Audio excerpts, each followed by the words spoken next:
आज हम लोग बात करने वाले हैं बीए पार्ट 1 हिस्ट्री ऑनर्स का चैप्टर 4 का ये भाग 5 है। आपको पता है कि हम लोग हड़प्पा सभ्यता के बारे में पढ़ रहे हैं, सिंधु घाटी सभ्यता के बारे में। काफी लंबा चैप्टर है और इससे क्वेश्चन भी बहुत ज्यादा आता है। तो देखिए, सबसे पहले कुछ क्वेश्चन हम पूछते हैं, उसका आंसर आपको कमेंट में लिखकर जरूर बताना है, क्योंकि हम बहुत कुछ पढ़ा दिए सिंधु घाटी सभ्यता के बारे में।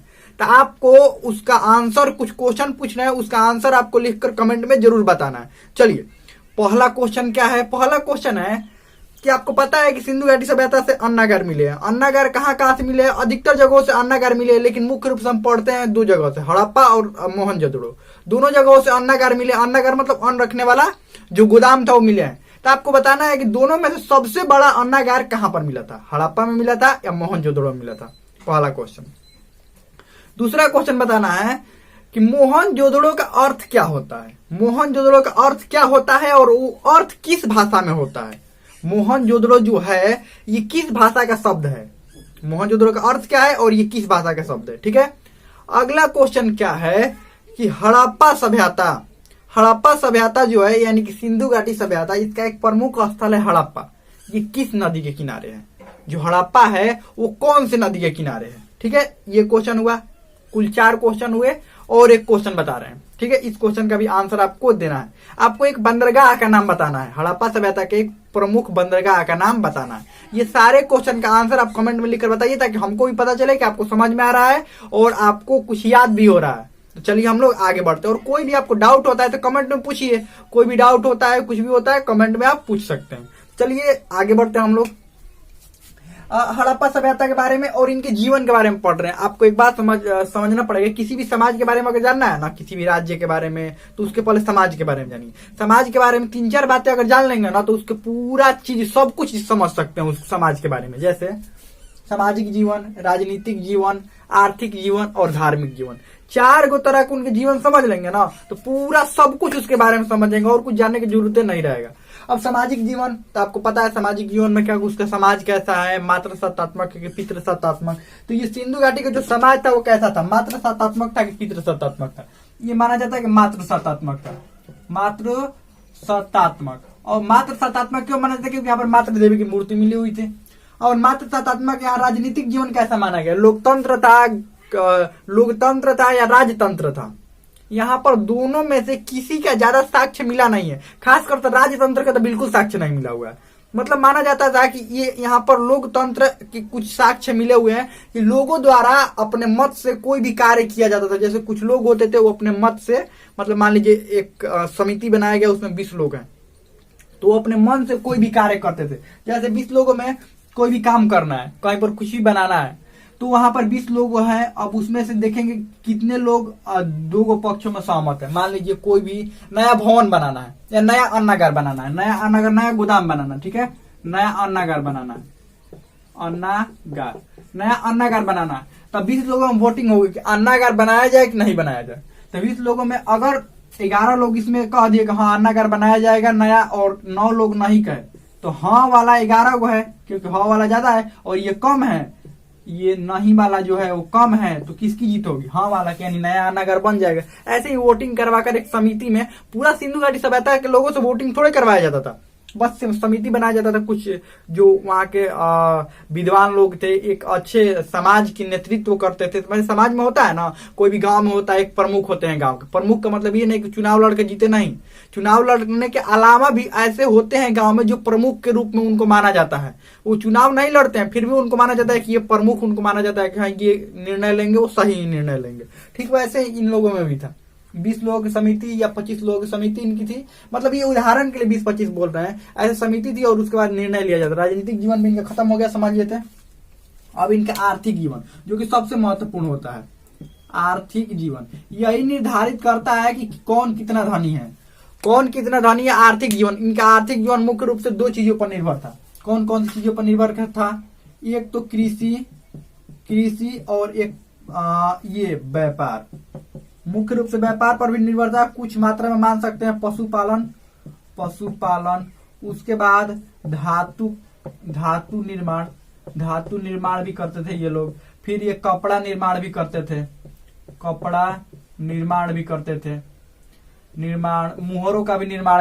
मुहरों का भी निर्माण ये लोग करते थे। मोहरों का भी निर्माण करते थे, मोहरों का निर्माण। मुख्य रूप से तो ये सब जो निर्माण करेंगे, इसको बेचेंगे ना, तो ये सब किसके अंतर्गत आ जाएगा? व्यापार के अंतर्गत। किसके अंतर्गत आ जाएगा? व्यापार के। लेकिन ये जो काम कर रहे हैं, जो काम करके कारीगर बनाएंगे, उसका तो काम अलग है। अब इनसे खरीद कर जो बेचेंगे वो ना व्यापार हुआ। ये तो अपना कारीगर अलग काम कर रहे हैं, जो कि सिंधु घाटी में ही रहते थे, और जो व्यापारी इनसे खरीदते थे वो भी सिंधु घाटी में रहते थे और दूसरे देशों में ले जाकर बेचते थे। ठीक है।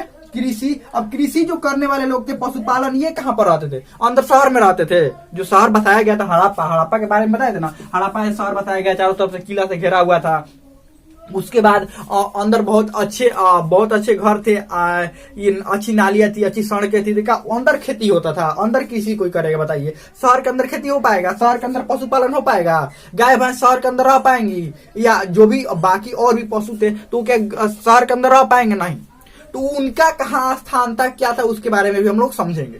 तो चलिए समझते हैं। तो ये जो कृषि और पशुपालन था वो गांव में होता था। वो कहेंगे गांव के बारे में कहाँ बताया हमको? गांव के बारे में बताएंगे नहीं, तो अब बताएंगे। देखिए, शहर तो था, शहर से दूर हटकर, शहर तो नदी के किनारे ही था, गांव भी नदी के किनारे ही थे, लेकिन नदी के किनारे वैसे जगहों पर गांव थे जहां ऊंचाई वाला स्थान था। इनको ज्यादा ऊंचाई की जरूरत नहीं पड़ती थी, क्योंकि इनका खुद ही इतना चौड़ा और ऊंचा दीवार था। ये इतना चौड़ा और ऊंचा दीवार होता था, लगभग 35 से 36 फीट इनका चौड़ा, 35 से 36 फीट चौड़ा, 35 से 36 फीट चौड़ा ये किला का जो दीवार था, ये चौड़ा। और ऊंचाई की बात करें ना, तो 46 फीट लगभग ऊंचाई होती थी इनकी। तो ये खुद ही सुरक्षित थे बाढ़ से, तो इनको ज्यादा दिक्कत नहीं होता था कि ज्यादा ऊंचाई पर, इनको नदियों किनारे भी रहते थे, ज्यादा ऊंचाई पर नहीं रहना पड़ता था। बाढ़ भी आएगा तो कोई दिक्कत नहीं है, ये दीवारें इतनी मोटी हैं। लेकिन वो लोग गांव में रहने वाले लोग, अब गांव में रहने वाले लोग के पास तो इतना संसाधन नहीं था, तो ऊंचे जगहों पर रहते थे और जो कच्चे मकान होते हैं, मिट्टी वाला मकान होता है, उसमें रहते थे और वो कृषि और पशुपालन करते थे। उनके बारे में थोड़ा डिटेल में पढ़ेंगे, लेकिन आगे अभी अब बात करते हैं कि मुख्य रूप से व्यापार पर इनका जो शहरों में लोग रहते थे, इनका जो जीविका का निर्धारण होता था वो मुख्य रूप से व्यापार पर होता था। अब एक बात बताइए हमको, क्या व्यापारी धनी होते हैं या गरीब होते हैं? अभी की बात कर लेते हैं। क्या व्यापारी, अब उनका घाटा लग जाता है, इसका कोई थोड़े बात है। अब कहेंगे कि नहीं नहीं गरीब भी हो जाते हो तो घाटा लग जाता है। अरे घाटा लग जाए तो अलग ही बात है। लेकिन नॉर्मल रूप से व्यापारी को गरीब देखे हैं या अमीर देखे हैं? कैसा भी व्यापारी हो, अमीर होता है गरीब होता है? वो होता है अमीर, मतलब वो धनी होता है, उसके पास पैसे होते हैं, तभी तो शहर ये बसाए थे। नहीं, ये भी मतलब उसी समय से चलता आ रहा है कि व्यापारी जब भी होंगे क्या होंगे? धनी होंगे, उनके पास पैसा होगा। तो चलिए आगे बढ़ते हैं हम लोग। ये धनी थे और इनका व्यापार कहाँ कहाँ से होता था? क्या सिंधु घाटी के अंदर से व्यापार करते थे? नहीं, सिंधु घाटी के बाहरी वाले क्षेत्र से भी। सिंधु घाटी के तो अंदर व्यापार करते ही थे, लेकिन मुख्य व्यापार का स्रोत कहाँ था? बाहरी। अगर अपने देश से बाहर नहीं जब तक व्यापार करेंगे ना, धनी कैसे हो पाएंगे? इतनी ज्यादा जनसंख्या थी इनकी कि अपने में व्यापार करके धनी हो जाए? नहीं, कहाँ से धनी होंगे? तो ये लोग कहाँ कहाँ से व्यापार करते हैं? व्यापार थोड़ा देख लीजिए, क्योंकि जब आंसर राइटिंग करेंगे हम लोग, लॉन्ग क्वेश्चन का आंसर लिखेंगे, उसमें ये सब लिखना पड़ता है, तो ध्यान रखिएगा। कहाँ कहाँ से व्यापार ये लोग करते थे, इसको थोड़ा सा ध्यान रखिएगा। मुख्य रूप से इनका व्यापार कहाँ कहाँ से होता था? मिस्र, मोसोपोटामिया,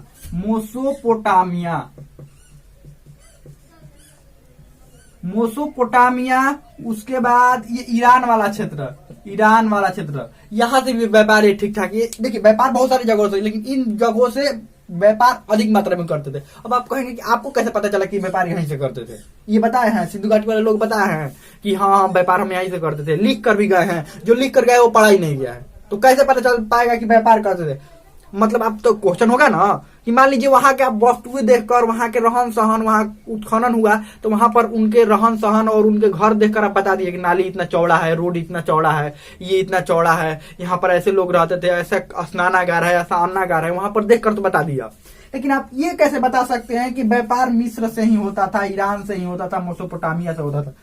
कैसे? मतलब कोई लिख कर तो गया नहीं है, ना इंसान बचे हैं, तो फिर कैसे आप कह सकते हैं कि व्यापार यहीं से होता था? मिस्र की जगह पर और किसी जगह से व्यापार हो सकता था, या मेसोपोटामिया की जगह और किसी जगह से? आप कंफर्म यही कैसे कह सकते हैं? देखिए, कंफर्म कैसे कह सकते हैं? क्योंकि जो हड़प्पा सभ्यता की मोहरे हैं वो मिस्र, ईरान, मेसोपोटामिया, इन सारे जगहों की सभ्यता, जैसे सिंधु घाटी सभ्यता मिला हुआ है ना, वैसे यहाँ पर भी सभ्यता उसी समय की सभ्यता मिला हुआ है। वैसे ही उत्खनन करके, जैसे यहाँ पर उत्खनन हुआ ना, वहां पर भी उत्खनन करके मिला हुआ है, और यहाँ का मुहर वहां पर मिला हुआ है, और वहां का मुहर यहाँ पर। यहाँ का जो मुहर है यहाँ पर मिला हुआ और यहाँ का मुहर यहाँ पर। तो बताइए कि क्या इससे प्रमाणित नहीं होता है कि व्यापार होता था? व्यापार होता तभी तो मुहर गया, उड़कर हवा में मुहर चला गया, उड़कर बहुत तेज आंधी आया होगा, सिंधु घाटी से मुहर पहुंच गया होगा कहाँ पर? मेसोपोटामिया, और मेसोपोटामिया से मुहर कहाँ पर पहुंच गया? सिंधु घाटी। फिर एक मुहर उड़ा यहाँ से मिस्र से और कहाँ पहुंच गया? सिंधु घाटी। और सिंधु घाटी से एक मुहर उड़ा और पहुंच गया कहाँ पर? ईरान में। नहीं, ऐसा कुछ नहीं हुआ था। कैसे? ये व्यापार के कारण। ये व्यापार तो मुहरों पर वो मुहर का छाप देते थे और मुहर भी देते थे कि हाँ यहाँ से व्यापार यहाँ हो रहा है, मतलब व्यापार यहाँ से सामान आ रहा है और यहाँ पर पहचान के तौर पर देते थे। तो इससे प्रमाणित होता है कि व्यापार यहीं से होता था। ठीक है, अब आगे बढ़ते हैं। व्यापार किन किन माध्यमों से होता है, थोड़ा सा माध्यम देख लेते हैं। व्यापार का माध्यम थोड़ा देख लेते हैं। व्यापार देख लियो, व्यापार का माध्यम कैसे, अभी व्यापार कैसे कैसे होता है, कैसे कैसे? जहाजों से होता है, पानी वाला जहाज हो गया, हवाई जहाज हो गया, फिर ये जो ट्रक होता है उससे हो गया, या बैलगाड़ी तब चल नहीं रहा है, मतलब गाड़ियों से। और उसके बाद जो जहाज होती है, पानी वाली जहाज हो गई और हवाई जहाज, 3 माध्यमों से अभी हो रहा है।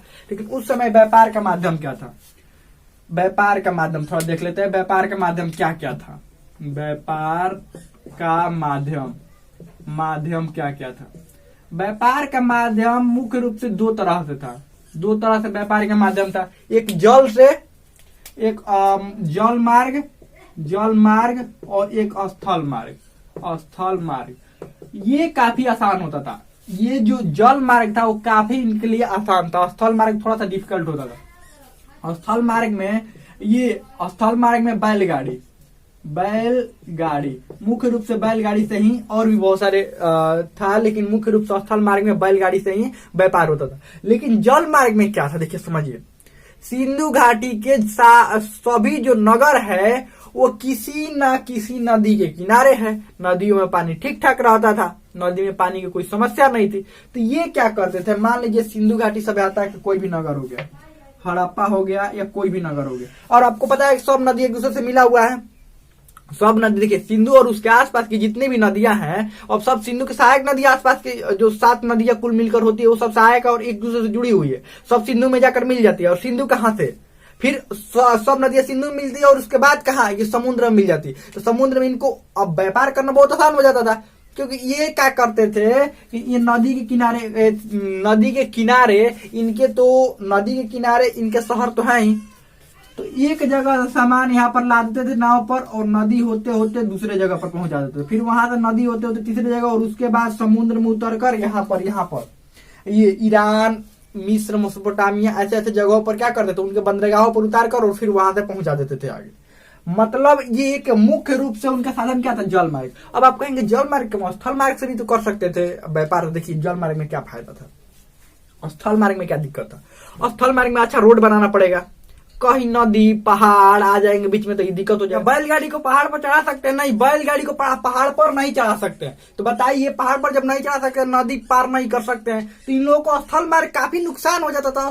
स्थल मार्ग से सामान ले जाना, कहीं पर सामान गिर जाएगा, कहीं पर कुछ भी हो सकता है। तो ये लोग जल मार्ग से बहुत अधिक आसानी से और अधिक मात्रा में सामान लाद कर लेकर चले जाते थे। नाव, बड़ा बड़ा नाव बना लेते थे, और अधिक मात्रा में नदियों से होते हुए ये लोग दूसरे देश में भी जाना होता था, चले जाते थे, और एक शहर से दूसरे शहर भी जाना होता था।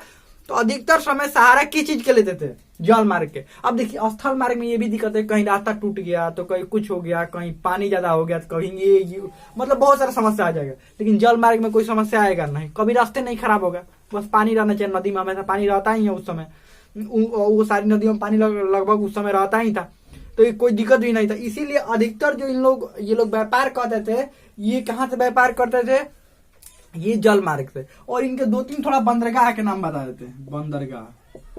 बंदरगाह, इसको पत्तन भी कहते हैं, ध्यान रखिएगा। 2-3 बंदरगाह का नाम इनका याद रख लीजिए, कौन कौन से बंदरगाह थे। जल मार्ग में मुख्य रूप से बंदरगाह काम आता है ना, तो कौन कौन से बंदरगाह था ध्यान रखिए। एगो था पहला लोथल, रंगपुर, और एक सुरकोटदा।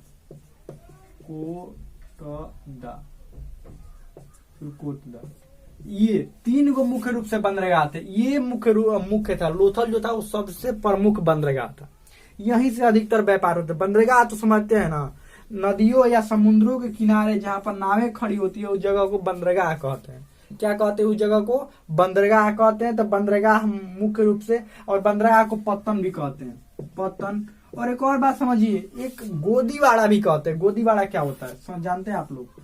गोदीवाड़ा, अब ये क्या होता है? ये भी इसी का एक रूप होता है। बंदरगाह पत्तन जैसा ही गोदीवाड़ा होता है, लेकिन थोड़ा सा वो अलग होता है। ये लोथल में सबसे प्राचीन गोदीवाड़ा लोथल में मिला है। और गोदीवाड़ा का थोड़ा मतलब समझ लीजिए, ये बंदरगाह जैसा ही होता है, लेकिन वो थोड़ा सा अलग होता है। कैसे होता है इसको थोड़ा सा मिटा कर यहाँ पर समझाते हैं। दिखाई दे रहा है ना क्या होता है? मुख्य रूप से बंदरगाह या पत्तन दोनों बातें की होता है। अगर उसको देखेंगे आप तो क्या होगा कि ये समुद्र या नदी हो गया, मान लीजिए समुद्र ही हो गया, समुद्र हो गया, तो इसके किनारे यहाँ पर अच्छा सा जगह बना दिया जाएगा नाव खड़ा होने के लिए, और यहीं पर नाव खड़ा करके सामान उतार लिया जाएगा। पत्तन भी ऐसा ही होता है, नदी या समुद्र। लेकिन ये क्या था, गोदीवाड़ा क्या होता था?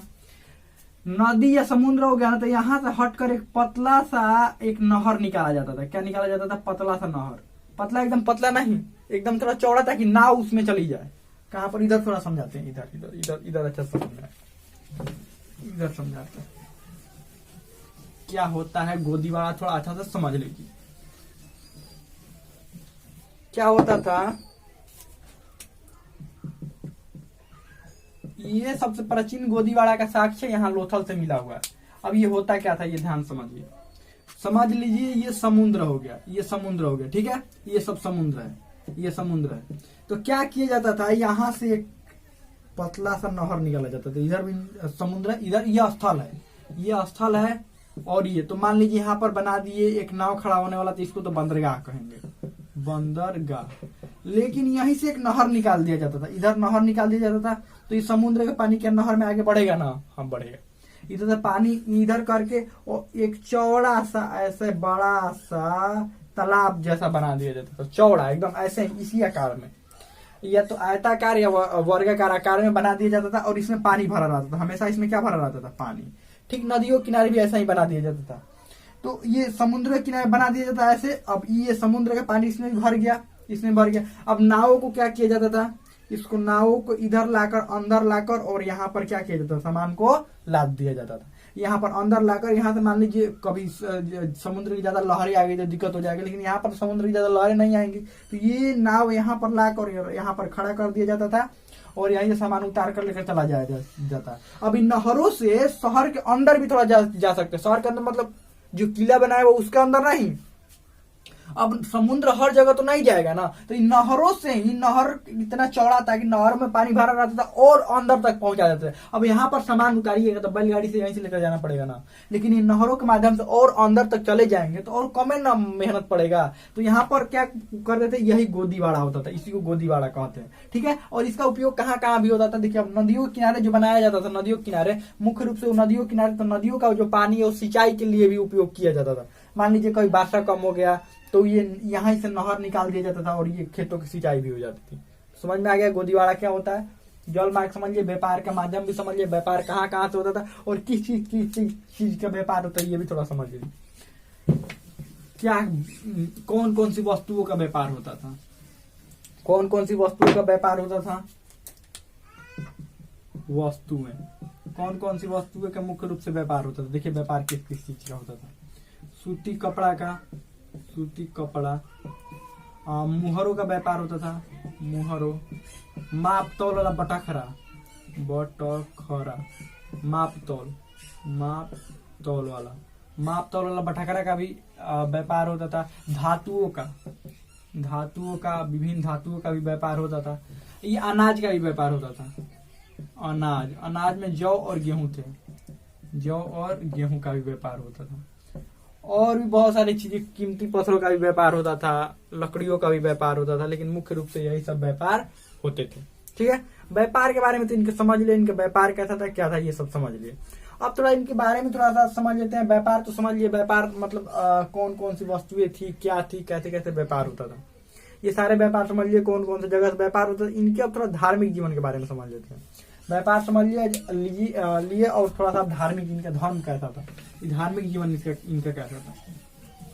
धार्मिक जीवन जो था वो मुख्य रूप से प्रकृति पूजा पर निर्भर करता था।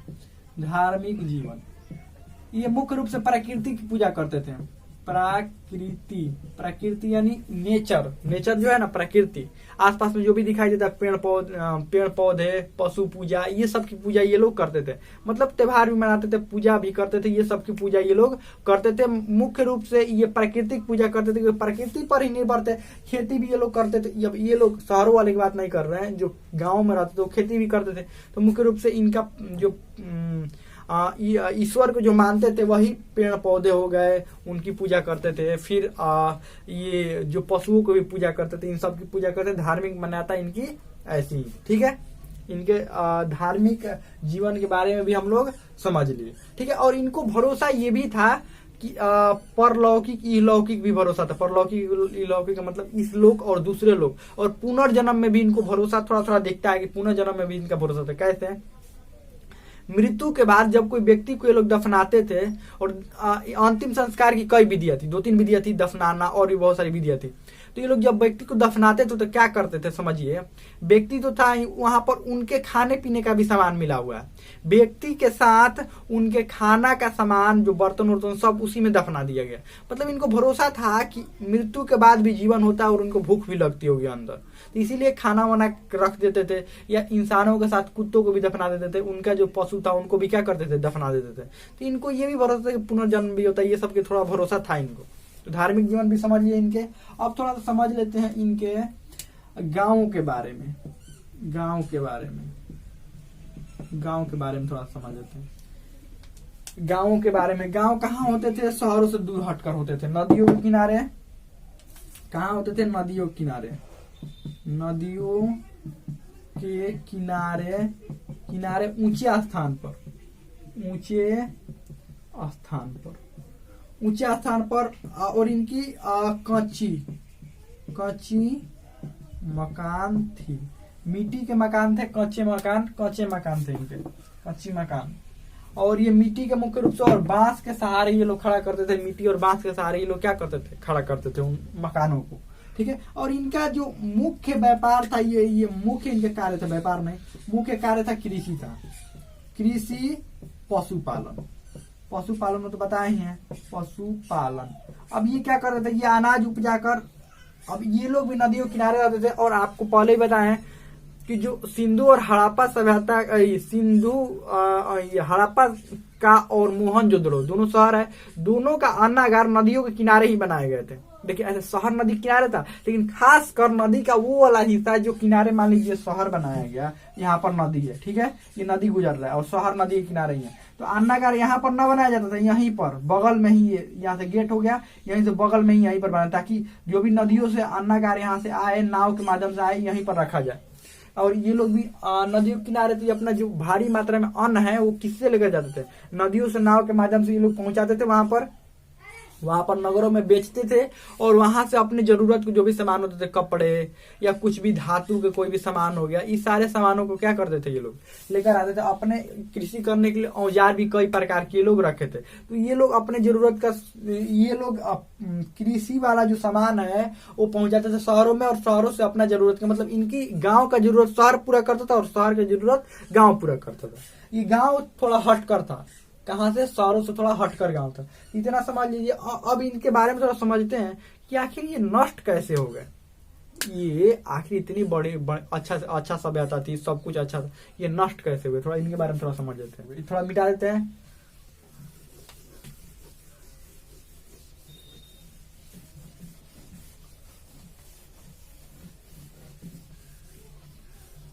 आप समझ लेते हैं कि इनका पतन कैसे हुआ, यानी ये लोग नष्ट कैसे हुई। इतनी अच्छी जब सभ्यता थी फिर नष्ट कैसे हो गई, सभी लोग इधर उधर कैसे चले गए, क्या क्या हुआ, इसके बारे में थोड़ा समझ लेते हैं। देखिए सभ्यता बहुत अच्छी थी, लेकिन एक बात इतिहास पढ़ने से यही समझ में आता है, कोई भी कितना भी ऊंचाई पर पहुंच जाए, एक दिन उसको नष्ट होना निश्चित ही है। चाहे कोई सभ्यता हो, कोई राजा हो, कोई शासन हो, जो भी शासन में आता है ना, शक्ति मिल जाता है ना, चाहता है कि हम अब हमारा शासन कभी खत्म होगा ही नहीं, लेकिन वो इतिहास को ये नहीं देखता है कि इतने बड़े बड़े राजा, उनके शासन अंत हो गया तो फिर ये क्या है। जब सिंधु घाटी सभ्यता अंत हो गया, इतने बड़े बड़े राजा जैसे चंद्रगुप्त मौर्य का शासनकाल, सम्राट अशोक का अखंड भारत पर शासनकाल था उन लोगों का, उनका शासन जब समाप्त हो सकता है तो फिर लोग सोचते हैं कि हम एक बार शासन में आ गए तो हमारा शासन नहीं समाप्त होगा। सबका शासन एक न एक दिन क्या होना है, समाप्त होना ही है। तो कभी भी, और बहुत सारे व्यक्ति होते हैं जिनकी स्थिति काफी अधिक मजबूत हो जाती है, काफी अधिक धनी हो जाते हैं, वो सोचते हैं कि अब हम कभी गरीब होंगे ही नहीं, अब हमेशा क्या रहेंगे, धनी रहेंगे, हमारा सिचुएशन हमेशा सही रहेगा। ये जरूरी थोड़े है, हमेशा ऊपर नीचे होता रहता है। तो वही बात करते ये इतनी अच्छी सभ्यता नष्ट कैसे हो गई। तो कुछ इतिहासकार, जिसमें से एक प्रमुख है व्हीलर, इनका मानना है क्या, वहां पर देखे ये सब देखे, उनका जब उत्खनन हुआ तो ये सब देखे, तो इनका मानना है कि बाढ़, ये बाहरी आक्रमण के कारण ये लोग, बाहरी वाला कोई आकर इन पर आक्रमण कर दिया, क्योंकि इनके पास तो अपनी सेना थी नहीं, तो बाहरी जो थी वो छोटी मोटी सेना थी, कि बाहरी वाला आकर इन पर आक्रमण कर दिया और इनको भगा दिया, मतलब यहाँ से इनको भगा दिया। तो लेकिन इनका बात प्रामाणिक नहीं माना जाता है। क्यों नहीं माना जाता है कि अगर मान लीजिए कोई बाहरी आक्रमण किया होता, इनको भगाया होता, तो वहां पर वो तो रह रहा होता ना, तो उसका भी प्रमाण मिलना चाहिए ना। बाहरी वाला जो आक्रमण मान लीजिए किया, सिंधु घाटी का कोई नहीं है, मान लीजिए यहाँ पर ये सिंधु घाटी नगर बनाया गया, बाहरी आकर बहुत सारे लोग इस पर आक्रमण कर दिए, ठीक है, आक्रमण कर दिए, और आक्रमण करके मान लीजिए कुछ सामान लूट लिए, कुछ भी कर लिए, और तो ऐसे थोड़े सामान लूट कर अगर भाग जाएंगे तो यहाँ से नष्ट सभी लोग थोड़े हो जाएंगे, नहीं होंगे।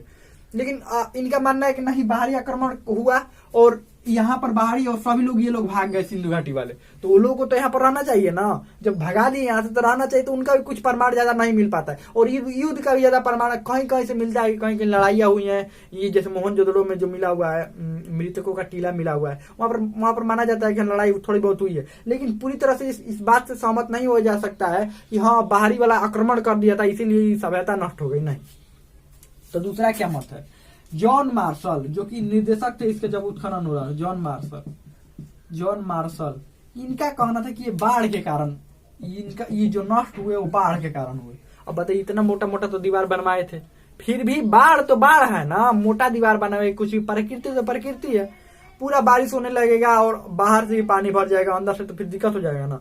इनका बात प्रामाणिक माना जाता है, शायद बाढ़ आया होगा तभी ये इनकी इतनी बड़ी सभ्यता, इतनी भारी मात्रा में सभ्यता नष्ट हुई होगी बाढ़ के कारण भी। और कुछ इतिहासकार मानते हैं कि महामारी फैल गया होगा, बड़ी कोई बीमारी आ गई होगी, और वो बीमारी रुक कर आ रही होगी। मान लीजिए 6 महीना बीमारी पहले आई, फिर कुछ दिन बाद फिर बीमारी आ गई, फिर कुछ दिन बाद बीमारी आ गई, ऐसे कर रुक कर वो बीमारी आ रही, जिसके कारण यहाँ के लोग, अधिकतर लोग की मृत्यु हो गई और कुछ लोग यहाँ से निकल गए, इसीलिए इस सभ्यता का नष्ट हो गया। कुछ इतिहासकार ये मानते हैं। अब देखिए, कुछ इतिहासकार जलवायु परिवर्तन मानते हैं, जलवायु परिवर्तन यानी कि उनके रहने लायक अवस्था रह नहीं जाता, जैसे बहुत अधिक मात्रा में कभी बाढ़ आ जाता था, कभी सूखा आ जाता था, कभी कुछ, इसीलिए वो लोग ये जगह छोड़ दिए सिंधु घाटी। मतलब अलग अलग इतिहासकार अलग अलग मत देते हैं, तो लेकिन ये मत थोड़ा ज्यादा प्रामाणिक माना जाता है, बाढ़ वाला, कि बाढ़ आया होगा तभी ये लोग क्या हुआ होगा, इनकी सभ्यता नष्ट हुई होगी। ठीक है, तो ये सब अलग अलग मत समझ लिए, तो हमें तो समझ में आ गया होगा। ये चैप्टर पूरी तरह से कंप्लीट हो गया। इसमें कोई भी डाउट हो, कोई भी क्वेश्चन हो, आप कमेंट में पूछ सकते हैं, हमें तो समझ में आ गया होगा।